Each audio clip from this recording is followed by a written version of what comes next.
আসসালামু আলাইকুম। বার্তা নির্যাসে সবাইকে স্বাগতম।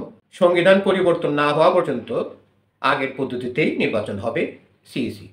দর্শক, রাজনৈতিক দলগুলোর মধ্যে নির্বাচন পদ্ধতি নিয়ে চলমান বিতর্কের ইতি টানলেন সিইসি।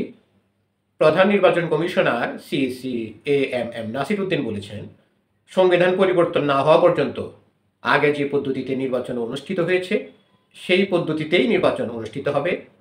নির্বাচনের ২ মাস আগে তফসিল হবে। তখন নির্বাচন কবে, মনোনয়নপত্র সহ এ সংক্রান্ত সব তথ্য জানা যাবে।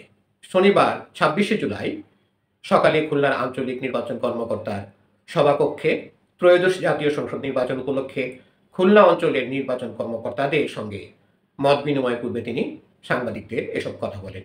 দর্শক, যারা এখনও আমাদের চ্যানেলটি সাবস্ক্রাইব করেননি, সাবস্ক্রাইব করে আমাদের সঙ্গেই থাকুন।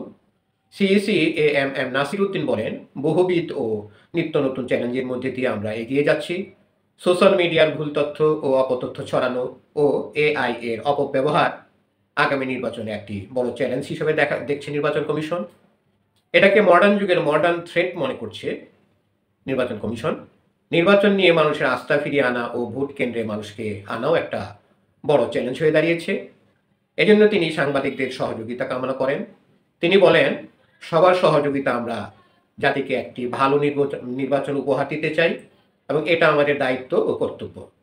বিদ্যমান আইন না বদলানো পর্যন্ত আগের নিয়মে নির্বাচন হবে। কবে নাগাদ নির্বাচন অনুষ্ঠিত হবে? সাংবাদিকদের এমন প্রশ্নের জবাবে তিনি বলেন, নির্বাচনের তারিখ ঘোষিত হলে আপনারা জানতে পারবেন কবে নির্বাচন হবে। তা আগে বলা সম্ভব নয়। এছাড়া যখন নির্বাচনের তফসিল ঘোষিত হবে তখন আইন শৃঙ্খলা পরিস্থিতি নির্বাচন কমিশনের অধীনে আসবে। ডিসেম্বরের মধ্যে নির্বাচন হবে কিনা এই প্রশ্নের জবাবে সিইসি বলেন, ডিসেম্বরের মধ্যে নির্বাচনের কথা আমরা বলিনি। প্রধান উপদেষ্টা বিভিন্ন দপ্তরকে বলেছেন ডিসেম্বরের মধ্যে নির্বাচনের সকল প্রস্তুতি সম্পন্ন করতে। তিনি আরও বলেন, আমরা কোনো দলীয় সরকারের অধীনে নেই, আমরা একটি অন্তর্বর্তী সরকারের অধীনে আছি, তাই আমাদের দলীয় কোনো চাপও নেই। একটি সুন্দর, সুষ্ঠু ও অবাধ নিরপেক্ষ নির্বাচন জাতিকে উপহার দেওয়ার জন্য আমাদের সব ধরনের প্রস্তুতি চলছে। আইন শৃঙ্খলা পরিস্থিতিও স্বাভাবিক রাখার জন্য নানাবিধ কাজ চলছে।